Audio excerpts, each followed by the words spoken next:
The phone rang at 3:47 in the morning on a Tuesday in March 2019. I was in my apartment in Seattle, deep in sleep after a long shift at the hospital where I worked as an ER nurse. The ringtone cut through my dreams, sharp, insistent, wrong. Nobody calls at 3:47 a.m. with good news. I grabbed my phone without looking at the screen, my heart already racing. Hello. Static. Delay. Then a voice I hadn't heard in 6 years. Sarah. Sarah, it's me. It's Michael. I sat straight up in bed, suddenly, completely awake. Michael. My brother. My older brother who disappeared in 2013 while traveling through the Middle East. The brother we'd searched for, mourned for, finally accepted was probably dead. Michael. My voice cracked. Oh my God. Michael, where are you? Are you okay? More static. The line was bad, crackling with interference. When his voice came back, it was hollow, strained, like he was speaking through a tunnel. I'm in Tehran. Sarah, I'm in Evin Prison. I've been here for 6 years. The room tilted. What? Well, that's not, we looked for you. The State Department, private investigators, everyone. I know they looked. They couldn't find me because... He paused, and I heard him take a shaky breath. Because I was never officially arrested. They took me off the books. Made me disappear. Who? Who took you? Iranian intelligence. Sarah, I don't have much time. They're letting me make one call. Just one. I need you to listen. I grabbed a pen and paper from my nightstand, my hands shaking so badly I could barely hold them. I'm listening. Tell me everything. I was working for the CIA. The words hung in the air like smoke. I couldn't process them. My brother, Michael, who'd been a graduate student studying Middle Eastern history, who'd told us he was traveling through Turkey and Iraq for research, had been working for the CIA? That's impossible, I whispered. It's not. I was recruited my senior year at Georgetown. They wanted someone who spoke Farsi and Arabic, someone who could blend in, gather intelligence. I was supposed to be in and out. Quick operation. But something went wrong. Someone betrayed me. And I've been rotting in this cell ever since. I was crying now, hot tears streaming down my face. Why didn't anyone tell us? Why didn't the government? Because officially I don't exist. The operation was black. Unauthorized by some standards. When I was captured, the CIA couldn't acknowledge me without exposing the whole network. So they buried it. They told your family I'd probably been killed by insurgents. They let you mourn me while I was still alive. The anger hit me like a physical blow. Those bastards. Those fucking bastards let us think you were dead. Sarah. His voice was urgent now. I need you to do something. I need you to contact someone. His name is Thomas Garrett. He used to be my handler. He left the agency 3 years ago. He's the only one who knows the full truth about what happened to me. Find him. Tell him Michael Harper is still alive in Evin. Tell him it's time to bring me home.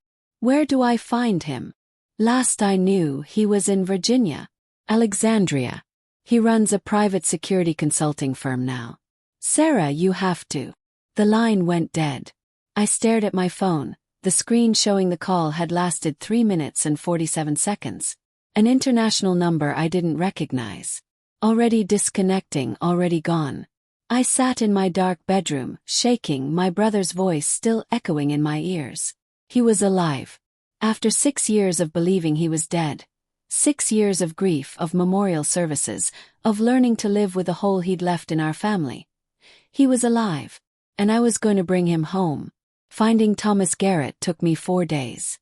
The Alexandria private security firm was real, but Garrett didn't work there anymore. He'd left 6 months earlier, no forwarding address, no contact information. But I was desperate and relentless, and I knew how to be persistent. I tracked down former employees. I searched property records. I found a hunting cabin he owned in West Virginia, 3 hours from D.C. And on a cold Friday afternoon, I drove there and knocked on his door. The man who answered was in his 50s, weathered, with the kind of eyes that had seen too much. He looked at me for a long moment before speaking. "You're not selling magazines. I'm Sarah Harper, Michael Harper's sister." His expression changed. Shock, then something that looked like guilt. He stepped back from the door. "You should come in." Inside, the cabin was sparse but comfortable. A wood stove burning in the corner, military memorabilia on the walls, the smell of coffee and wood smoke. Garrett poured me a cup without asking and sat down across from me. "How did you find me?" "My brother called me from Evin Prison. He told me you were his handler. He told me you'd know how to bring him home." Garrett's hands tightened around his mug. "Michael called you. When?" 4 days ago. He said they let him make one call. He said you were the only person who knew the truth." Jesus Christ. Garrett set down his coffee and rubbed his face. "I thought he was dead. They told me he was dead. They told us the same thing. But he's not.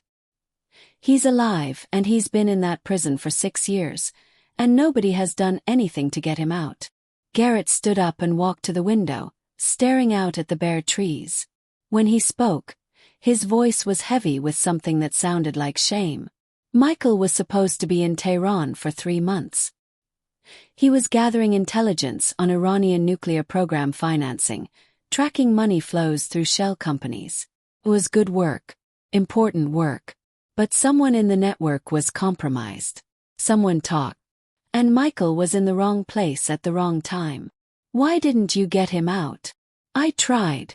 He turned to face me. "I spent 2 years trying. But the operation was off books. Technically unauthorized. The CIA wouldn't acknowledge it because it would expose other operations, other assets. They burned him to protect the larger mission." "You mean they sacrificed him?" "Yes." The word was bitter. "They sacrificed him.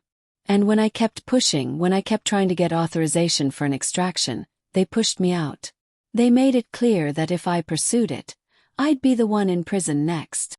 I stood up, my whole body vibrating with rage. "So you just gave up? You just let him rot?" "I didn't give up. I went private. I've been working on this for 3 years, building a network, gathering intelligence, trying to find a way to get him out without official channels.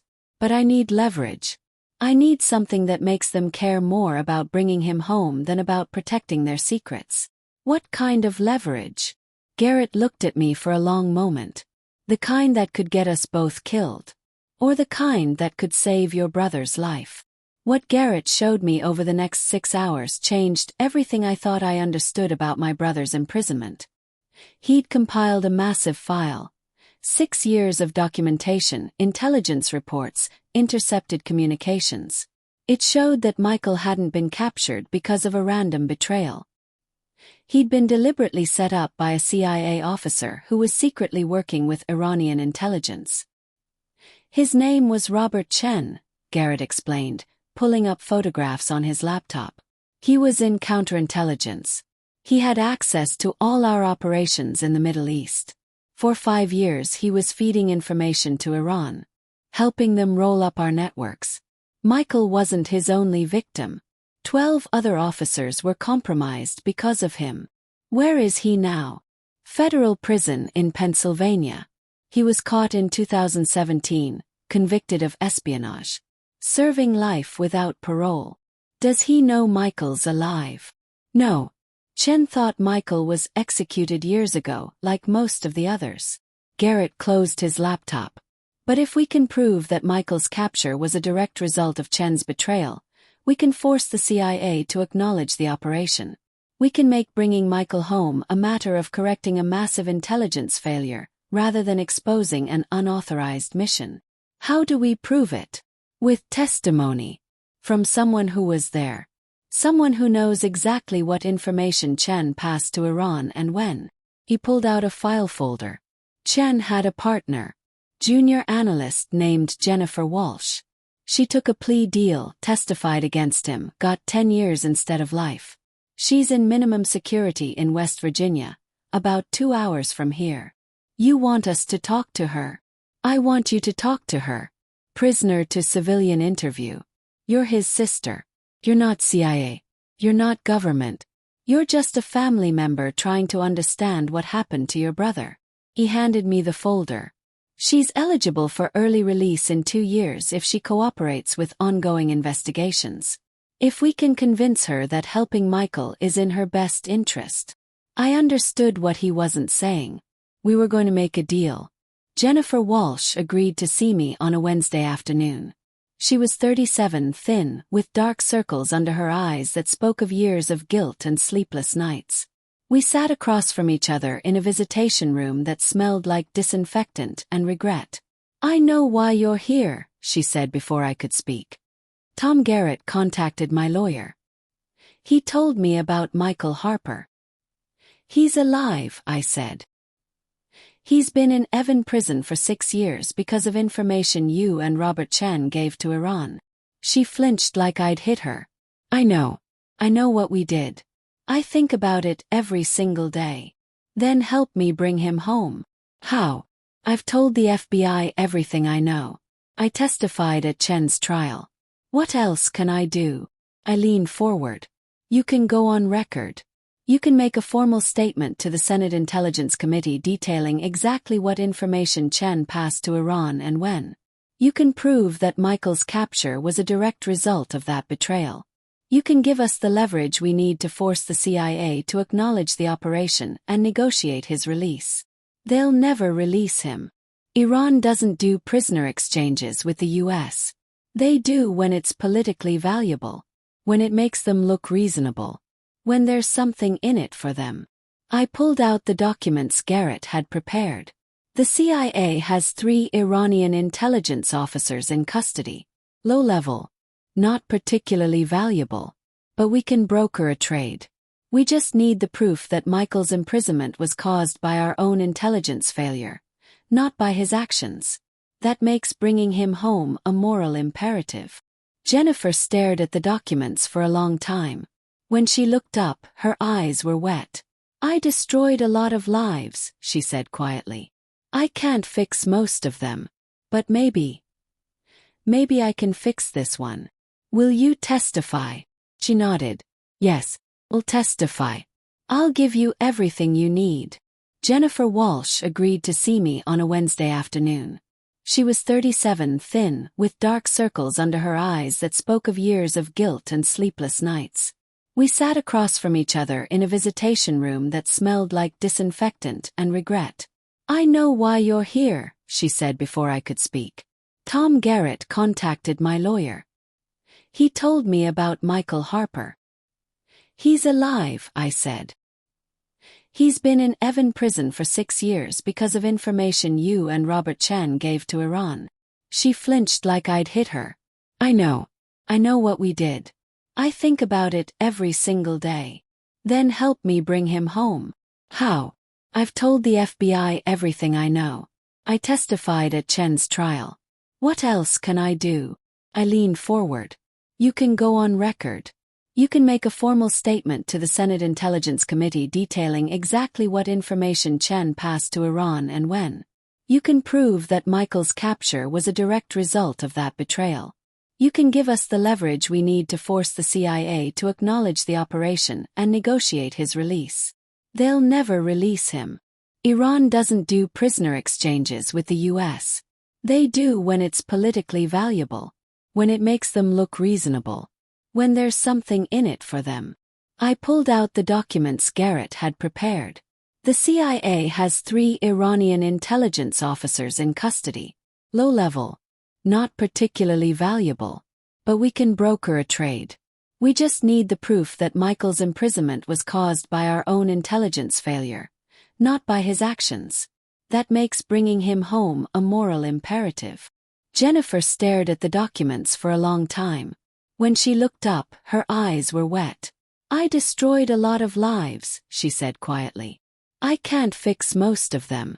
But maybe I can fix this one. Will you testify? She nodded. Yes, we'll testify. I'll give you everything you need.